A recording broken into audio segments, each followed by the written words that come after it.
बिहार सरकार राज्य के सभी नवनिर्वाचित मुखिया को एक नई जिम्मेदारी सौंपने जा रही है। सरकार ने किसानों की फसल और बागान नष्ट करने के साथ ही मानव जीवन को हानि पहुंचाने वाले जंगली जानवरों को पकड़ने की जिम्मेदारी नवनिर्वाचित मुखिया को देने का फैसला लिया है। वन और पर्यावरण विभाग के अधिकारी मुखिया से अनुमति लेकर ही नीलगायों और सुअरों को पकड़ने का अभियान चलाएंगे।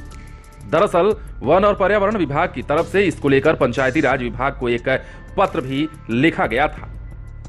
इस पत्र के माध्यम से पंचायती राज विभाग से सहमति मांगी गई थी। पंचायती राज मंत्री सम्राट चौधरी ने इस बात की जानकारी देते हुए बताया कि विभाग की ओर से सहमति प्रदान कर दी गई है।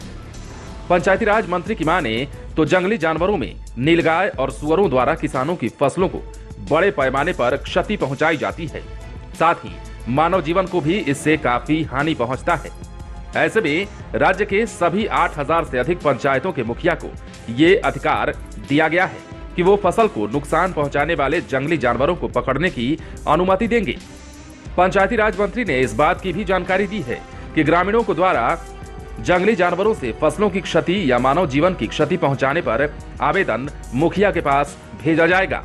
मुखिया की अनुमति मिलने के बाद ही वन और पर्यावरण विभाग द्वारा इन पंचायतों के जंगली जानवरों को पकड़ने के लिए कार्रवाई सुनिश्चित की जाने वाली है।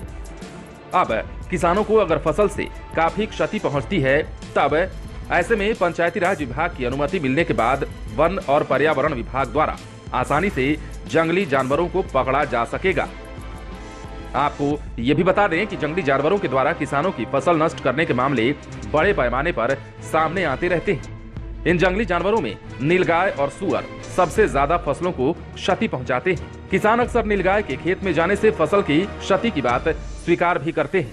इससे किसानों को बड़े पैमाने पर फसल का नुकसान सहना पड़ता है।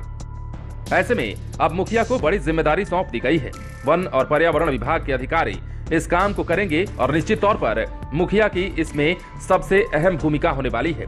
किसानों के फसलों के नुकसान को देखते हुए सरकार ने ये बड़ा कदम उठाया है और यही कारण है कि पंचायती राज ने इस बात की स्वीकृति दे दी है कि अब वन और पर्यावरण विभाग के अधिकारी नीलगायों और सुअरों को पकड़ने के लिए जो अभियान चलाएंगे, उसके लिए उन्हें मुखिया से अनुमति लेनी होगी और जितने भी नवनिर्वाचित मुखिया हैं बिहार के, वो सभी इस काम में अधिकारियों का सहयोग करेंगे। इतना ही नहीं, अब फसल के नुकसान का जो भी आवेदन दिया जाएगा वो मुखिया के पास ही दिया जाएगा और उस पर उचित कार्रवाई करने का अधिकार भी मुखिया द्वारा ही संपन्न कराया जाएगा। ऐसे में पंचायती राज मंत्री सम्राट चौधरी ने ये बात साफ कर दी है कि अब बिहार में फसलों के नुकसान को लेकर कदम उठाए जाने वाले हैं, जिसकी जिम्मेदारी मुखिया को सौंपी जाने वाली है। आप बने रहें लाइव सिटीज के साथ।